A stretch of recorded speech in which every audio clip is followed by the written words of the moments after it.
Cheers!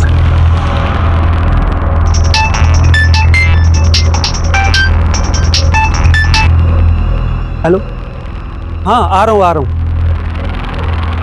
यार ये मेरी बीवी भी ना चैन से पीने नहीं देती। भाई मैं दो चीज़ों से बहुत डरता हूँ, पहली मेरी बीवी और दूसरा कौन? अरे यार दूसरे को मारो गोली, पहले घर पे जाके बीवी को मनाना पड़ेगा।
चल सगुफ्ता, कितना टाइम लगाएगी? जल्दी कर यार, लेट हो रही है।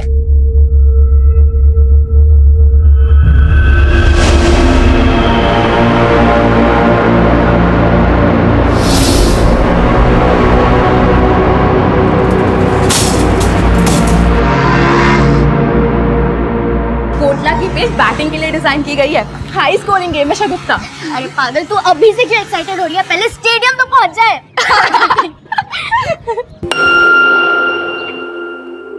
राधिका, आकांक्षा, यहाँ क्यों खड़े हो? चलो, देर हो रही है।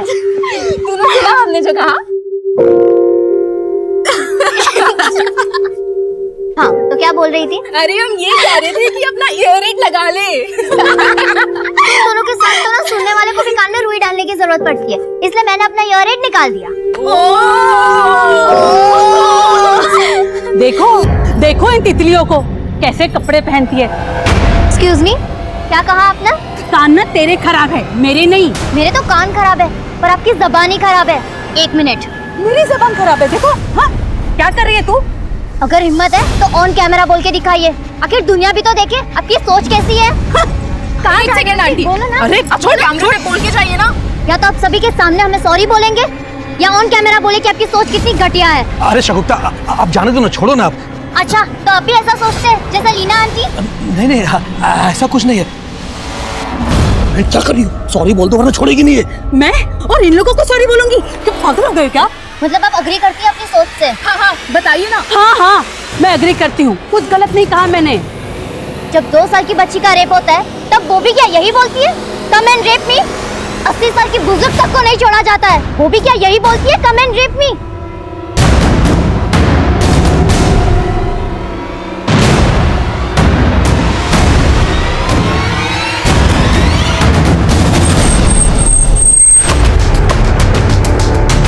रघुवीर, सेजल, लेट्स गो।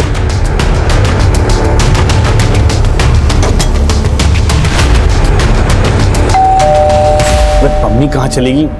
मुझे ही जाना पड़ेगा।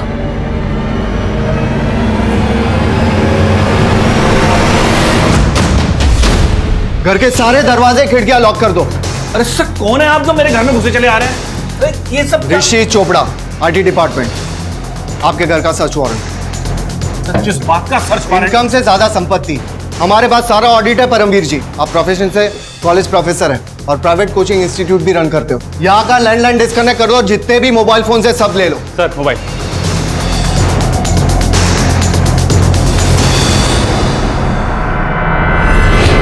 सर आइए बैठ के बात कर लेते हैं, यही मामले को निपटा लेते हैं।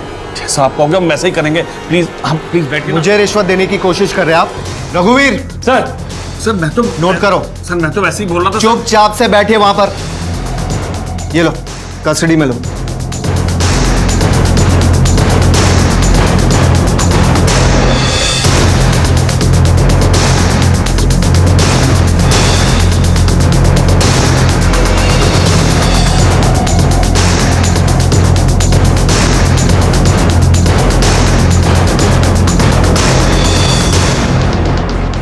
10, 15। रघुवीर, यहाँ के सीसीटीवी का डीवीआर कलेक्ट करो। We need it as a proof कि यहाँ लाखों रुपए के कैश और जेवर मिले। Yes sir.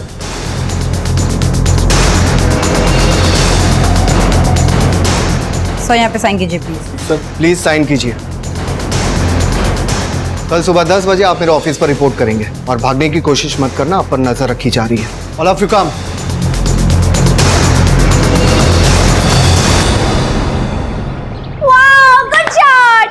रश्मि, प्रेगनेंसी के बाद जिस तरह तुम क्रिकेट एंजॉय करी हो ना, मुझे तो लगता है हमारा होने वाला बेटा ना क्रिकेटर ही बनेगा। बेटा क्यों, बेटी भी होगी तो भी मैं क्रिकेटर बनेगी।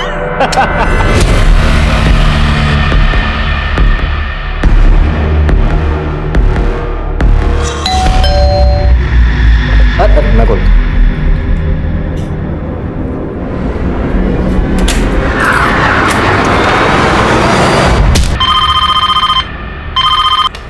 Hello, control room.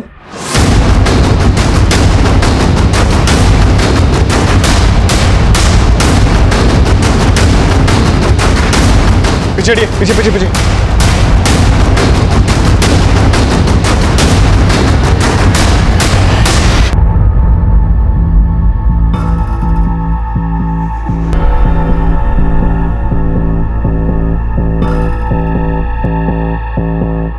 आप लोगों में से इस घर में से कौन है? साहब, कल्पेश साहब और रश्मि मैडम अकेले रहते थे यहाँ। आप कौन? मैं यहाँ साफ सफाई का काम करती हूँ। सर, घर की हालत देख लग रहा है कि शायद मर्डर लूट के इरादे से हुआ है। गुप्ता, आते वक्त मैंने बाहर सीसीटीवी देखा था। अंदर डीवीआर चेक करो। सर, इनका नाम शीला है और ये इसी घर में मेड का काम करती हैं। सर, इन्होंने सबसे पहले इन डेड बॉडीज को देखा था। क्या देखा था? साहब, हर रोज सवेरे 8 बजे मैं यहाँ काम पे आती हूँ। आज सवेरे अब काम पे आई, डोरबेल बजा लेकिन किसी ने दरवाजा नहीं खोला। मैडम ने एक चाबी मेरे पास दे के रखी थी। मैंने उस चाबी से दरवाजा खोला और देखा तो नाम क्या है तुम्हारे साहब और मैडम का? कल्पेश ठाकुर और रश्मि मैडम। मैडम की तो अगले महीने डिलीवरी होने वाली थी और अचानक से ये कल्पेश ठाकुर करते क्या थे? बिल्डर थे, पंजाबी बाग में उनका ऑफिस है। अच्छा, इनके किसी रिश्तेदार को जानती हो? नहीं सर, मैं किसी को नहीं जानती। अभी फिलहाल 6 महीने से इनके यहाँ काम कर रही हूँ। सर, सीसीटीवी से डीवीआर गायब है, एक भी रिकॉर्डेड फुटेज नहीं है। मतलब क्रिमिनल्स पूरी प्लानिंग के साथ आए थे और कुछ मिला? नहीं सर, पूरा घर अस्त व्यस्त है। ऐसा लग रहा है जैसे सब कुछ लूट कर ले गए। मैंने अंदर बेडरूम में देखा, बेडरूम के बेड पर जो गद्दा है उसे शायद उसे फाड़ा गया है।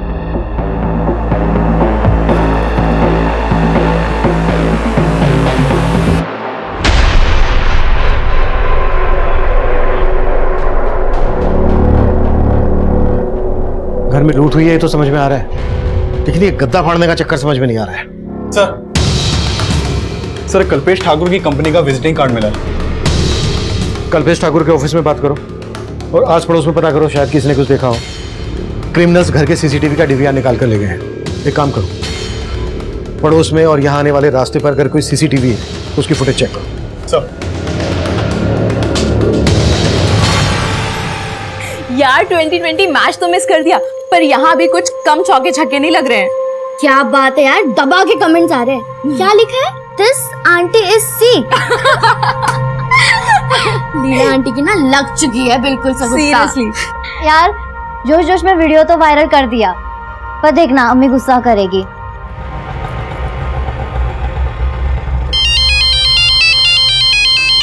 लाइन 200 रुपए। 200 रुपए?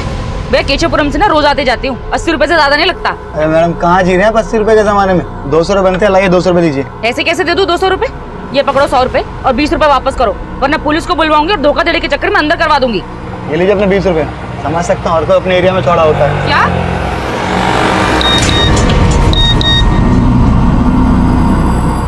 जब 2 साल की बच्ची का रेप होता है तब वो भी क्या यही बोलती है, कम एंड रेप मी? 80 साल की बुजुर्ग तक को नहीं छोड़ा जाता है। कहीं मुंह दिखाने लायक छोड़ा नहीं तुमने। यार जरूरत थी ऐसा मोबाइल में बोलने की? ये सब आपकी गलती है, आप ही हो जड़ इस सब की। अच्छा, गलती करो तुम और जड़ मैं।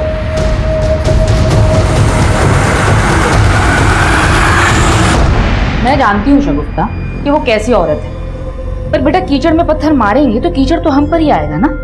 पर अम्मी, उन्हें आईना दिखाना भी जरूरी था। वो हमेशा ऐसा करती है और इस बार मुझसे रहा नहीं गया। और ये देखिए अम्मी, सब हमें सपोर्ट कर रहे हैं और उन्हें क्रिटिसाइज। बेटा अभी तो क्रिटिसाइज कर रहे हैं, पर जरूरत पड़ने पर ना कोई हमारे साथ खड़ा नहीं होगा। मैं मानती हूँ कि अपने राइट्स के लिए लड़ना अच्छी बात है, पर बेटा ऐसे किसी का तमाशा नहीं बनाना चाहिए ना। चलो फटाफट डिलीट करो ये वीडियो। पर अम्मी, चलो।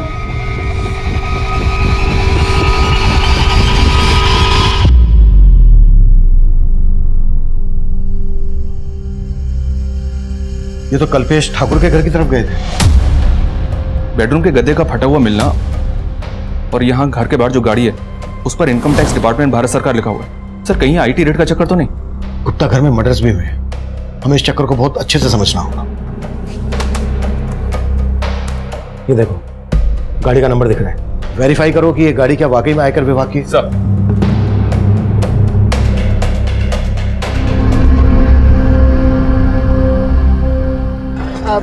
भैया वो चलेंगे?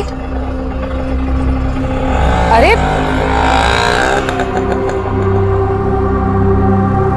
नफीसा,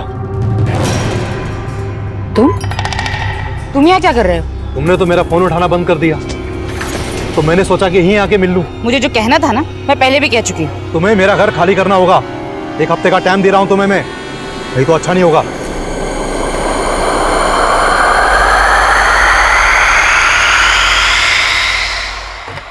मैं कम है सर?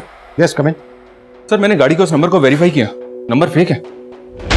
मतलब क्लियर हो गया है कि क्रिमिनल गवर्नमेंट ऑफिसर बनकर आए और उन्होंने मर्डर और लूट को अंजाम दिया। मैं कम इन सर? कम इन। सर कल्पेश की कंपनी ठाकुर कंस्ट्रक्शन के मैनेजर विक्रांत सिंह को बुला लिया है। विक्रांत किसी पर शक है आपको, जो कल्पेश उनकी कोई दुश्मनी वगैरह? सर मुझे तो ऐसा कभी कुछ लगा नहीं, मैं तो खुद हैरान हूँ इस सबसे। क्रिमिनल्स इस गाड़ी से कल्पेश ठाकुर के घर गए थे। कुछ अंदाजा है कौन गया होगा इससे? नहीं सर।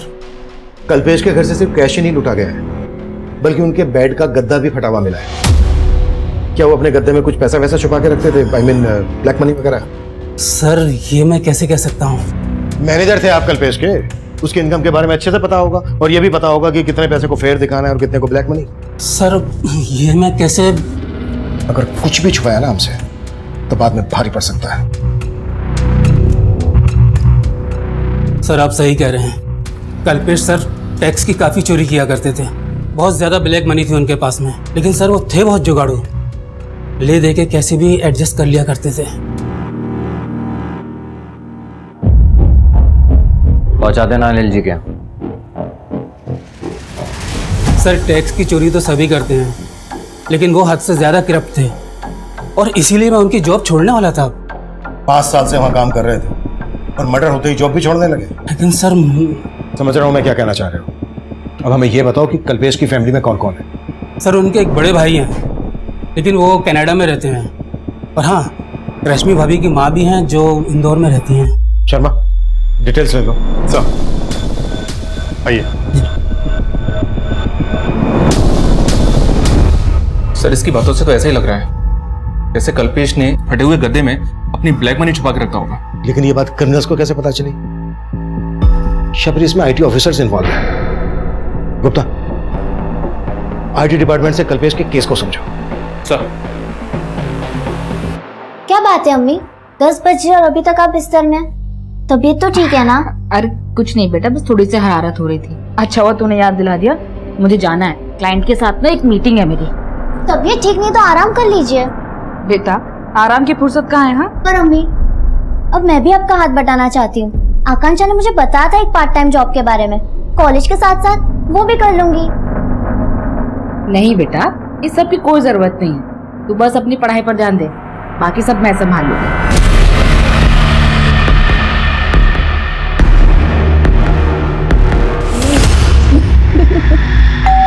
मैं देखती हूँ। देखती हूँ मैं।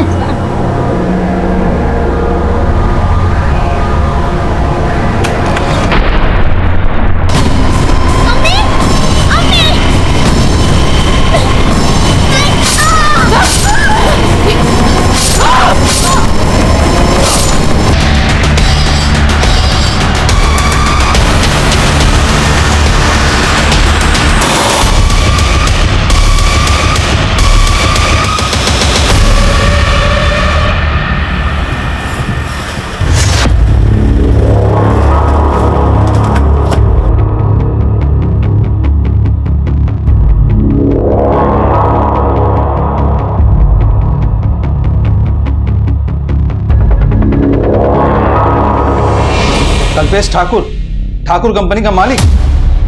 हाँ, मैं उसे बहुत अच्छे से जानता हूँ। इस कल्पेश के बारे में और क्या क्या जानते हैं आप? क्या मैं जान सकता हूँ? एक नंबर का करप्ट बिजनेसमैन था वो। उस जैसे टैक्स पेयर पर हमारी हमेशा नजर रहती थी। टैक्स चोरी के अलावा कुछ और सोचता ही नहीं था। वो हमारी रडार पर बहुत दिनों से था और हमने उसके यहाँ रेड भी प्लान किया था अगले हफ्ते। अगले हफ्ते? हाँ। अगर आपने अगले हफ्ते रेड प्लान की थी तो फिर ये लोग कौन हो सकते हैं? ये देखिए, वो लोग भारत सरकार की गाड़ी में आए थे। गाड़ी का नंबर फेक है, घर से सब कुछ लूट के ले गए, यहां तक कि बेडरूम का गद्दा भी फटा हुआ था। मैं इनके बारे में कुछ नहीं जानता, लेकिन हमें पता चला है कि कल्पेश सिर्फ टैक्स चोरी नहीं करता था बल्कि रिश्वत भी देता था। कहीं ऐसा तो नहीं इस इल्लीगल लेन देन की वजह से डिपार्टमेंट में कोई झगड़ा? आप कहना क्या चाहते हैं ऑफिसर? मेरे डिपार्टमेंट में ऐसा कुछ भी नहीं होता है। तो हो सकता है कि आपके डिपार्टमेंट से इंफॉर्मेशन लीक हुई कि आप कल्पेश के घर पे रेड मारने वाले हैं और इसी बात का उन क्रिमिनल्स ने फायदा उठा के ये कांड कर दिया। ये सब बातें बहुत ही कॉन्फिडेंशियल होती हैं officer, and I am sure कि मेरे डिपार्टमेंट से ऐसा कुछ लीक हो ही नहीं सकता है।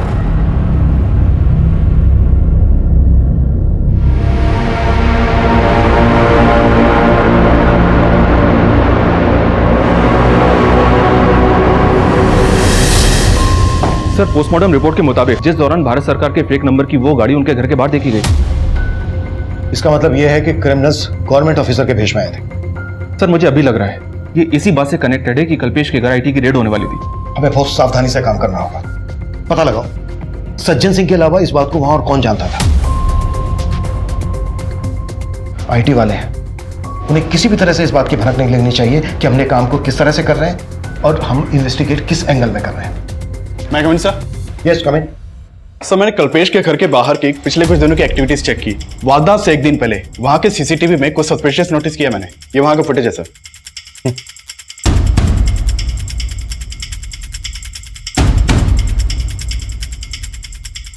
और जब मैंने कल्पेश की मेड से इस आदमी के बारे में पूछा तो वो बोली, सब मुझे पता नहीं ये कौन है। लेकिन ये आदमी आपको देख के वापस जाने लगा। आपको कुछ अजीब नहीं लगा? तब लगा था, लेकिन मैंने इतना ध्यान नहीं दिया। सर, ये आदमी क्राइम से एक दिन पहले घर के बाहर देखा गया है। क्या ये वाकई में पॉसिबल है कि ये आदमी उन क्रिमिनल से कनेक्टेड होगा? अब तक हम इस केस को सिर्फ आईटी से कनेक्ट कर रहे हैं। ये भी तो हो सकता है कि कल्पेश ठाकुर की मेड को ये पता हो कि कल्पेश ठाकुर के साथ घर में बहुत सारा पैसा है, और वो हो सकता है इस आदमी को जानती हो। मेड बोल रही है कि वो सिर्फ 6 महीने से वहां काम कर रही थी। सोचने वाली बात यह है कि जिस आदमी के घर पे इतना सारा पैसा है वो अपने घर की डुप्लीकेट चाबी अपनी मेड को क्यों देगा?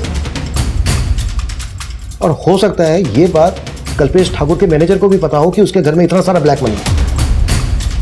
हमें हर एंगल पे काम करना है। Yes sir. नहीं कमिंग सर। कमिंग सर, संजीवनी सोसाइटी के सेक्रेटरी का फोन आया था। उसकी बातों से लग रहा है कि मामला काफी सीरियस है। कैसा मामला?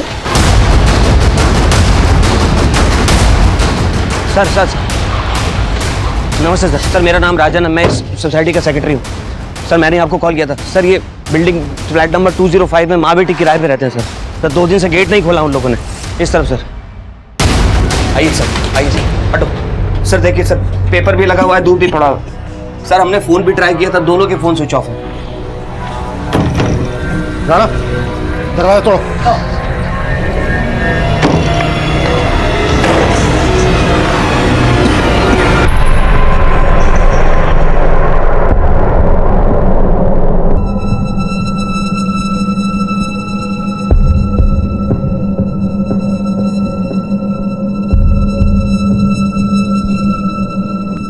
गुप्ता सर, बहुत ही ब्रूटल मर्डर है।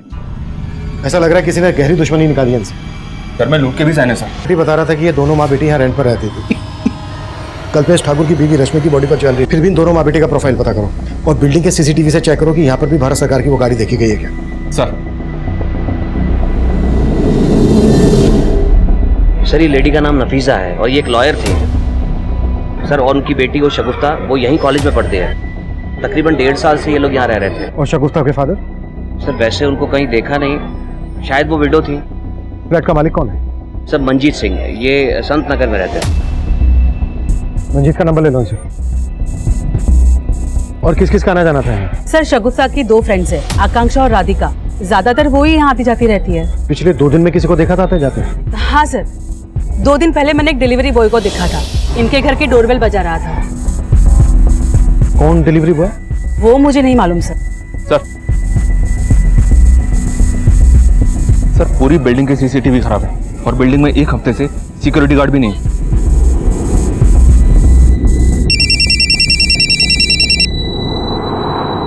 हेलो, मंजीत सिंह। जी हाँ, आप कौन?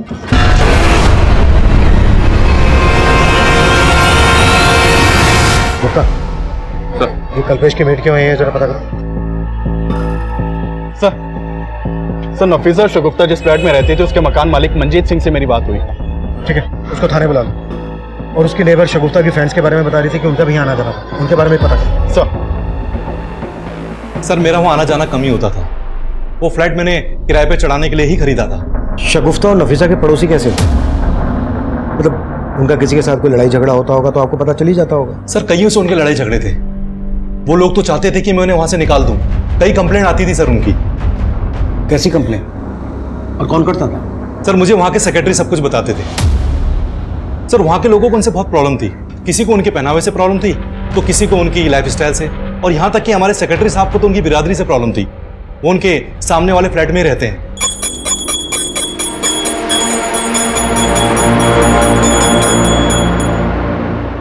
ये लोग कैसे हैं और खाते हैं?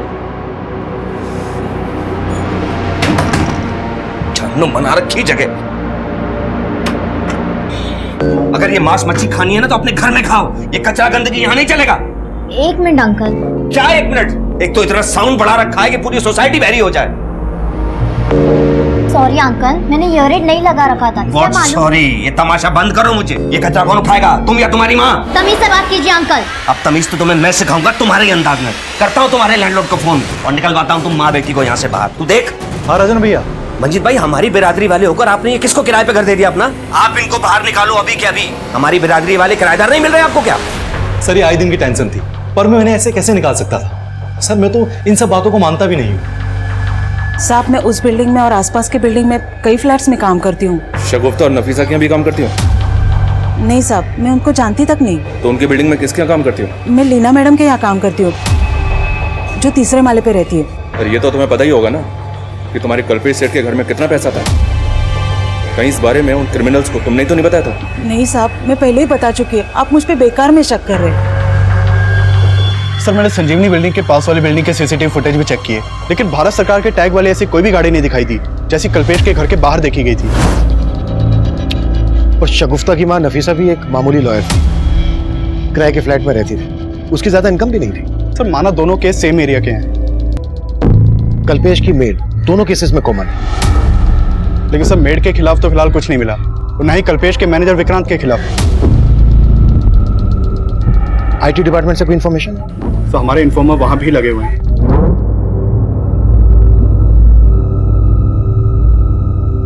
लेकिन अभी तक फिलहाल कोई काम की खबर नहीं आई। शगुफ्ता और नफीसा जिस बिल्डिंग में रहती थी उस बिल्डिंग का सेक्रेटरी राजन की कुंडली निकालो। सर एक बहुत चौंकाने वाली बात पता चली है। ये शगुफ्ता और नफीसा जिस फ्लैट में किराए पे रहती थी, 2 साल पहले उसी फ्लैट में ये मनीष गर्ग और उसकी बीवी संजना गर्ग रहते थे। और सर 2 साल पहले इन दोनों का भी उसी फ्लैट में मर्डर हुआ था। हत्या के साथ साथ लूट भी की गई थी। 2 साल पहले ये इलाका मंगोलपुरी थाना के एरिया में आता था ना? जी हाँ सर, ये इन्फॉर्मेशन मुझे वहीं से मिली है। मनीष और संजना का मर्डर किसने किया था? सर ये केस किसी नतीजे तक नहीं पहुंचा था, काफी टाइम तक बैकलॉग में था। लेकिन मर्डर के 6 महीने के बाद मनीष के भाई ने वो फ्लैट मंजीत को बेच दिया था। और सर 2 साल पहले उस बिल्डिंग का सेक्रेटरी ये राजन भार्गव भी था। उस केस में भी पुलिस को राजन के ऊपर ही शक था, क्योंकि राजन का मनीष और संजना के साथ काफी झगड़ा हुआ था। और मंजीत बोल रहा था कि ये राजन शगुफ्ता और नफीसा को इस बिल्डिंग से निकलवाना चाहता था। राजन को लेकर आओ। सर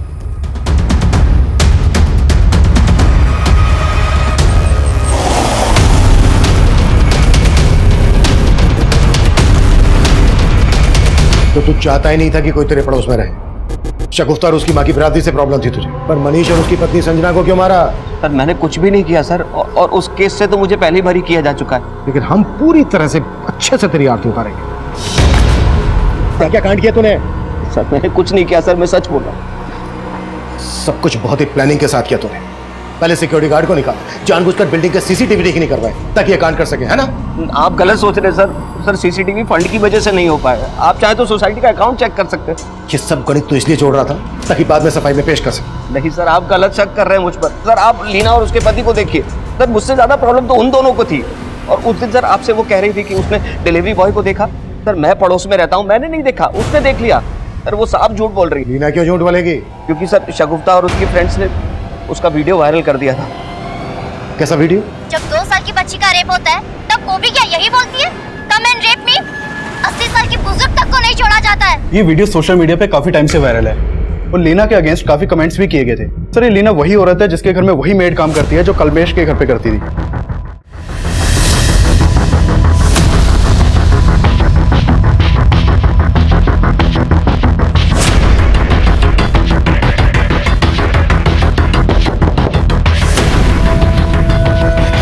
सर मैं मानती हूँ कि मैंने उनकी ड्रेसिंग पे कमेंट किया था। तुमने क्या कमेंट किया था ये बहुतों ने देखा उस वायरल वीडियो में, और उसके बाद सोसाइटी में तुम्हारी क्या इज्जत रह गई थी ये मालूम है हमें। इसी बात का बदला लिया ना तुमने उनसे? नहीं सर, मुझे अपनी गलती का एहसास था। मैं तो शगुफ्ता और उसके दोस्तों से माफी तक मांगने गई थी। सर उन्होंने माफी तो जरूर मांगी थी, लेकिन वो सब दिखावा था। वो चाहती थी कि हम उनका फिर से वीडियो बनाएं और लोगों को बताएं कि वो बदल चुकी है। शगुफ्ता उस दिन के लिए मैं बहुत शर्मिंदा हूँ। तुमने मेरे साथ जो किया वो एकदम सही किया, लेकिन अब मेरी आंखें खुल चुकी है। तुम सबकी वजह से मेरे में ये चेंज आया है। क्या सोच रही हो तुम? क्या तुम्हें अब भी मेरी बात झूठी लग रही है? नहीं आंटी, इट्स फाइन कि आपको आपकी गलती का एहसास हुआ। पर ये तुम्हें दुनिया को भी बताना चाहिए ना। अब तुम मेरा वीडियो नहीं बनाओगी? नो आंटी, क्योंकि मैं जानती हूँ हाथी के दांत खाने के और दिखाने के अलग होते हैं। सर प्रॉब्लम सिर्फ लीना आंटी में नहीं थी, उनके हस्बैंड भी कोई कम नहीं है। लीना के हस्बैंड ने क्या किया था? सर वो बेवजह शगुफ्ता में इंटरेस्ट दिखा रहा था। वो परेशान हो चुकी थी पर कुछ बोल नहीं पा रही थी। यार इतने अच्छे हाय शगुफ्ता। शगुफ्ता कैसा चल रहा तुम्हारा कॉलेज? अच्छा चल रहा है uncle. Don't call me uncle. अरे माना कि मैं शादीशुदा हूँ, लेकिन तुमसे इतना बड़ा भी नहीं कि तुम मुझे अंकल बोलो। ठीक है, नहीं बोलूंगी। Okay take care. ये तेरे में कुछ ज्यादा इंटरेस्ट नहीं दिखा रहा है। पर तेरा क्या इरादा है? सर उनको गलतफहमी थी कि शगुफ्ता और उनके हस्बैंड के बीच में कुछ चल रहा है। सर उनको ऐसा लगता था कि हम उनके हस्बैंड पे लाइन मारते हैं, बट ऐसा कुछ भी नहीं था सर। सर मैं किसी गलत इंटेंशन से शगुफ्ता से बात नहीं करता था, पर मेरी बेबी बेकार ही मुझ पर शक करती थी। तो इसी वजह से आपकी बीवी ने शगुफ्ता के साथ साथ नफीसा को भी रास्ते से हटा दिया। सर मैं सच कह रही हूँ, मैंने कुछ नहीं किया। सर मैंने आपको बताया ना कि उस दिन वहाँ एक डिलीवरी बॉय आया था और शगुफ्ता के घर की डोरबेल बजा रहा था। मुझे तो लग रहा है कि वो राजन भार्गव अपना किया छिपाने के लिए मुझे झूठा साबित कर रहा है। नफीसा एक लॉयर थी, एंगल नफीसा के प्रोफेशन से भी जुड़ा हो सकता है। शगुफ्ता और नफीसा से जुड़ी छोटी से छोटी बातों के बारे में भी पता करो। राजन, दीना और निरंजन पे नजर रखो। सर काफी कोशिश के बाद आईटी डिपार्टमेंट के एक एम्प्लॉय से काम की इन्फॉर्मेशन निकाली है। सर वहाँ एक राकेश मीणा नाम का आदमी सज्जन सिंह के अंडर काम करता है। मैंने उससे रिक्वेस्ट किया था, वो आपसे मिलने के लिए तैयार हो गया है। बुला लो। सर करीब 1 महीना पहले परमवीर जैन नाम का एक आदमी आईटी ऑफिस में आया था।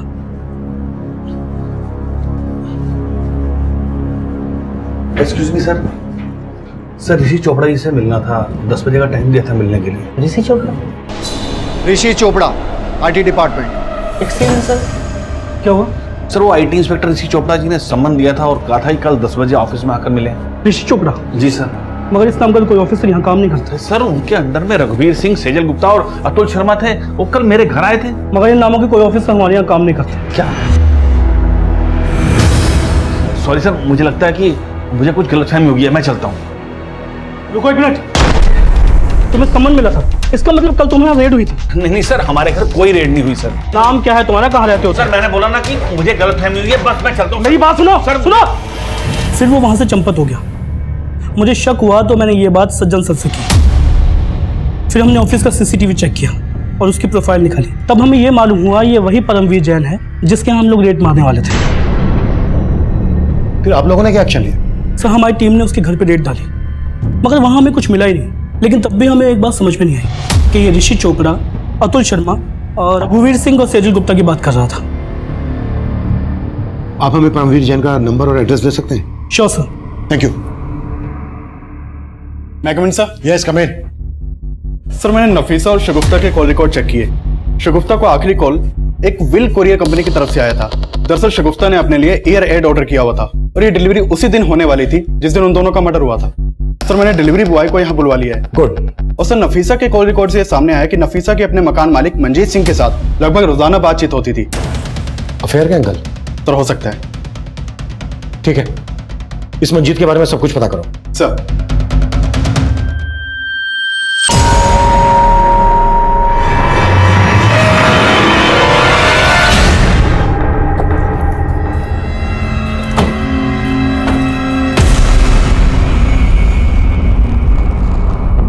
ऋषि चोपड़ा, रघुवीर सिंह, सेजल गुप्ता, रतुल शर्मा, इनको तो जानते ही होगे।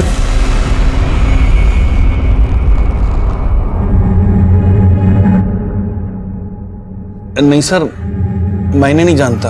अच्छा, अगर नहीं जानते तो फिर इन लोगों ने तुम्हें 17 मार्च को आईटी डिपार्टमेंट में आने का समन क्यों दिया था? सर लगता है आपको कोई गलतफहमी हुई है। धर्मवीर, हम एक मर्डर केस इन्वेस्टिगेट कर रहे हैं। अगर कुछ भी जानते हो तो बता दो हमें, नहीं तो बुरे फंस सकते हो तुम, समझे? सर दरअसल वो 16 मार्च को हमारे घर आए थे और कह रहे थे कि वो आईटी डिपार्टमेंट से हैं।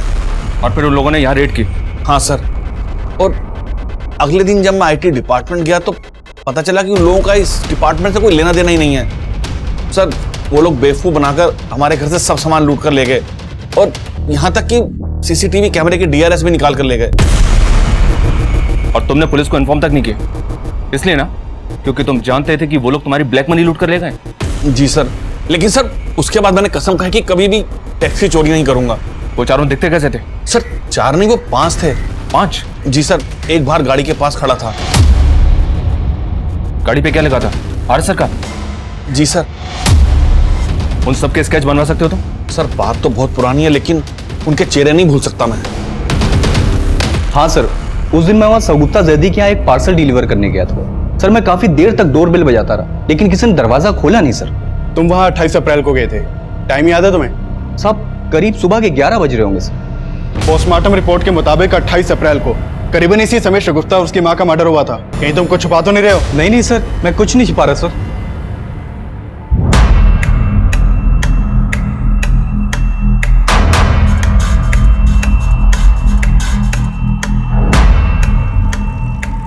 सर ये उन चारों के स्केचेस हैं जिन्होंने परमवीर के घर पर फेक रेड डाली थी और पूरे चांसेस हैं कि ये वही लोग हैं जिन्होंने कल्पेश के घर पर भी फेक रेड डाली थी। अगर ये एक ही है तो एक बात समझ में नहीं आ रही है कि इन्होंने इस तरह से परमवीर के घर पर रेड डाली कि उसने बिलीव कर लिया कि ये सब आईटी ऑफिसर्स ही हैं। इन्होंने सब कुछ इतनी सफाई से किया तो फिर कल्पेश और उसकी वाइफ का मर्डर क्यों किया? अब इन केसेस में बहुत कुछ ऐसा है जो इन्हें एक दूसरे से अलग कर रहा है। चलना एक काम करो, इन सारे इस केसेस को कल्पेश के घर के बाहर लोगों को दिखाओ और पता करो कि क्या इनको कल्पेश के घर के बाहर देखा गया था। और जिस डिलीवरी बॉय को कल्पेश के घर के बाहर देखा गया था यह भी पता करो कि उस डिलीवरी बॉय को परमवीर के घर के बाहर भी देखा गया था क्या? सर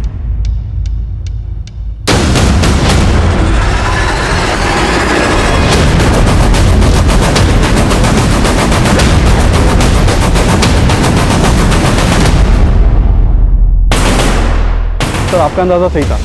परमवीर के घर जिस दिन फेक रेड हुई उसके एक दिन पहले ये आदमी परमवीर के घर नजर आया था और इस बार ये आदमी पोस्टमैन के कपड़ों में है। हाँ सर, लेकिन परमवीर का कहना है कि उसे ध्यान नहीं कि उसने इस आदमी को देखा था या नहीं, लेकिन कल्पेश की मेड ने आइडेंटिफाई किया है कि उसने इसी डिलीवरी बॉय को कल्पेश और रश्मि के मर्डर के एक दिन पहले उनके घर के बाहर देखा था। मतलब ये आदमी अपने गैंग के लिए रेड से पहले रेकी करता था। बाकी के उन 5 के बारे में कुछ पता चला? नहीं सर, उनका कहीं कोई क्रिमिनल रिकॉर्ड नहीं मिला। शगुफ्ता और नफीसा के घर के बाहर जो डिलीवरी बॉय देखा गया चेक करो, उस डिलीवरी बॉय का इस सबसे कोई कनेक्शन है क्या? सर मैंने नफीसा के 6 महीने पुराने बैंक स्टेटमेंट चेक किए तो नोटिस किया कि ये मंजीत नफीसा के बैंक अकाउंट में 6 महीने पहले तक हर महीने 25,000 रुपए ट्रांसफर करता था। What? ये मंजीत तो शगुफ्ता और नफीसा का मकान मालिक था ना, उल्टा ये उनके अकाउंट में पैसे ट्रांसफर करता था। जी हाँ सर, एक बात और कि नफीसा और शगुफ्ता पहले सलीमपुर में रहती थी, वहाँ उनका पुश्ता नहीं करता और इस मंजीत का वहाँ भी आना जाना था। मैंने किसी को नहीं मारा साहब, मैंने किसी को नहीं मारा, मेरा भरोसा कीजिए सर। भरोसा तो तूने तोड़ा नफीसा का, तो उसका पति था, जबकि सोसाइटी को मालूम था कि तो उसका मकान मालिक है। अब खुद उगलेगा या फिर हम हमारे तरीके से उगलवाएं? बताता हूँ सर, मैं सब सच बताता हूँ। नफीसा का पहला पति गुजर गया था और शगुफ्ता उसके पहले पति की ही बेटी थी। मैं पहली बार एक प्रॉपर्टी के केस के सिलसिले में उससे मिला था। तब सर मैं उसका क्लाइंट था, उसकी वजह से मैं वो केस जीत गया और सर फिर हमारी अच्छी दोस्ती हो गई। शगुफ्ता भी मुझे अच्छा मानने लगी थी। नफीसा मुझसे सच्चा प्यार करने लगी थी और वो मुझसे शादी करना चाहती थी। हम दोनों ने शादी भी कर ली, लेकिन मैं पहले से ही शादीशुदा था। ये बात उसको नहीं पता थी और जैसे ये बात उसको पता चली उसने हंगामा खड़ा कर दिया। तुमने तो कहा था कि तुम्हारी वाइफ मर चुकी है। तुमने मुझे इतना बड़ा धोखा दिया मंजीत। नफीसा, मैं तुम्हें खोना नहीं चाहता था और मैं शादीशुदा हुआ तो क्या हुआ? तुम इतना गिर जाओगे मैंने कभी नहीं सोचा था। मैंने 1.5 साल पहले वो फ्लैट लिया था। वो लोग तब से ही वहीं रहते थे। मैं उन्हें हर महीने पैसे भी दिया करता था, लेकिन सर धीरे धीरे हमारे संबंध में दरार पड़ गई। और तुझे लगने लगा कि उन्होंने तेरे फ्लैट पे कब्जा कर लिया, इसलिए तूने उन्हें रास्ते से हटा दिया और सब कुछ ऐसी प्लानिंग से किया कि लगे कि ये मर्डर्स लूट की वजह से हुए। नहीं सर, मैंने किसी को नहीं मारा सर, मैंने किसी को भी नहीं मारा साहब, मैं सच कह रहा हूं, मैंने किसी को नहीं मारा।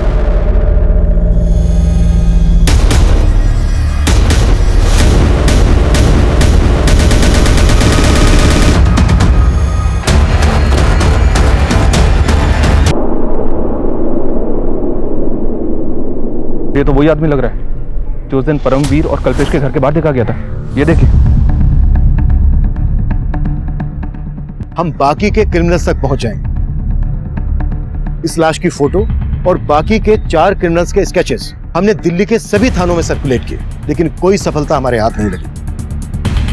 फिर हमने खबरी नेटवर्क के जरिए उन तक पहुंचने की लीड भी ढूंढने लगे। इसी कोशिश में हमें पता चला कि जिस आदमी की लाश हमें मिली थी वो आदमी 2 साल पहले तक दिल्ली में मजदूरी करता था और उसका नाम बलराम था, लेकिन उसके आगे पीछे कोई नहीं था। बलराम के जानने वालों से हमें उसका मोबाइल नंबर मिला। उसके कॉल रिकॉर्ड से इस केस में हमें एक अहम लीड मिली, लेकिन हमारी ये कोशिश भी अधूरी साबित होने वाली थी।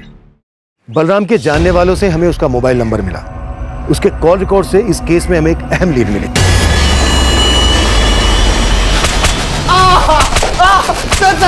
सर बता दो शर्मा, सर मानता हूं कि हम परमवीर के घर पे गए थे और फेक आईटी ऑफिसर बन के हमने वहां लूट की। ऋषि चोपड़ा, आईटी डिपार्टमेंट। लेकिन सर हमने नफीसा और शगुफ्ता को नहीं मारा सर। और कल्पेश और उसकी बीबी रश्मि? सर उस दिन हम कल्पेश के घर पे फेक रेड डालने ही गए थे, लेकिन हमें नहीं मालूम था कि कल्पेश डेढ़ चाणा निकलेगा। आईटी ऑफिसर ऋषि चोपड़ा, आपके घर का सर्च वारंट। सारे दरवाजे खिड़कियां बंद कर। अरे आप अंदर क्यों घुस रहे हैं? पूरा घर छान मारो। ऐसे कैसे घुस गए घर के अंदर? और कौन सा वारंट है? तुम सब लोगों को अच्छी तरह जानता हूं मैं। अभी पुलिस को फोन करता हूं। हमें उन्हें मारने का इरादा बिल्कुल नहीं था, लेकिन वो अगर आपको फोन कर देता तो हमारी सालों की मेहनत चौपट हो जाती। सालों की मेहनत मतलब? परमवीर और कल्पेश की तरह हमने कई ब्लैक मनी रखने वालों के घर पे रेड मारी और जब उन्हें हमारी सच्चाई के बारे में पता चलता तो आईटी वालों के डर से वो पुलिस में कंप्लेंट भी नहीं फाइल कर पाते थे। किस किस के पास ब्लैक मनी है ये तुम्हें पता कैसे चलता था? 2 साल पहले मनीष नाम के एक आदमी से हमारी बार में दोस्ती हुई थी। फिर आए दिन हम साथ साथ पीने लगे। एक दिन बातों ही बातों में उसने हमें बोला, भाई मैं 2 चीज़ों से बहुत डरता हूँ। पहली मेरी बीवी और दूसरा कौन है जिससे तेरे जैसा शेर डरता है? भाई जिसकी गठरी में चोर होता है ना वो आईटी वालों से जरूर डरता है। उसके ऐसा बोलने पर हमने भाप लिया कि जरूर उसके पास ब्लैक मनी होगी और हमने दूसरे दिन ही उसके घर पे धावा बोल दिया। केस में हमें कोई नहीं पकड़ पाया था सर। हमें लगा उस तरह से तो जो लोग ब्लैक मनी रखते हैं उनको हम इजीली टारगेट बना सकते हैं। और बलराम तो तुम्हारा साथी था, उसको क्यों मारा? बलराम हमारे लिए टारगेट की रैकी करता था और ब्लैक मनी रखने वालों की इंफॉर्मेशन भी निकालता था। हमें लगा कि हमें से एक बलराम ही है जिस तक आप आसानी से पहुंच सकते हैं, तो सर हम फंस ना जाए उस चक्कर में उसे मार दिया। सर मैं सच कह रहा हूँ सर, हमने किसी शगुफ्ता और नफीसा को नहीं मारा सर। तेरे बाकी के साथी कौन से बिल में छुप कर बैठे हैं?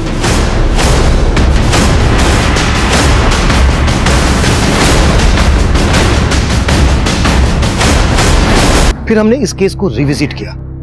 शगुफ्ता और नफीसा से जुड़ी छोटी से छोटी पुरानी से पुरानी बातों के बारे में पता करना शुरू किया और हमें एक लीड मिली। सर करीब 2 महीने पहले मैं और शगुफ्ता मार्केट जा रहे थे, तब अचानक से 2 आदमी हमारे सामने आ गए। ये क्या तरीका है? अभी तक तुम्हारी अम्मी ने हमारे पैसे नहीं दिए। राजू भैया, आपने अपना काम पूरा किया होता तो पैसे देते ना। मुझे पूरे पैसे चाहिए, बोल देना अपनी अम्मी को, वरना अच्छा नहीं होगा, समझी?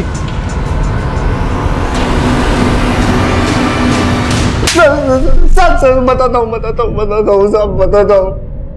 साहब, मैं जब उनके घर में काम कर रहा था तो मुझे एक दूसरा बड़ा काम मिल गया था। उसका सेट पैसे भी अच्छे दे रहा था सर। मैंने सोचा मैं पहले सेट का काम खत्म कर देता हूँ और बाद में इनका काम कर दूंगा, लेकिन साहब उन्होंने वो काम दूसरे कारीगर से करवा लिया और उन्होंने मेरा बाकी का 6,000 भी नहीं दिया।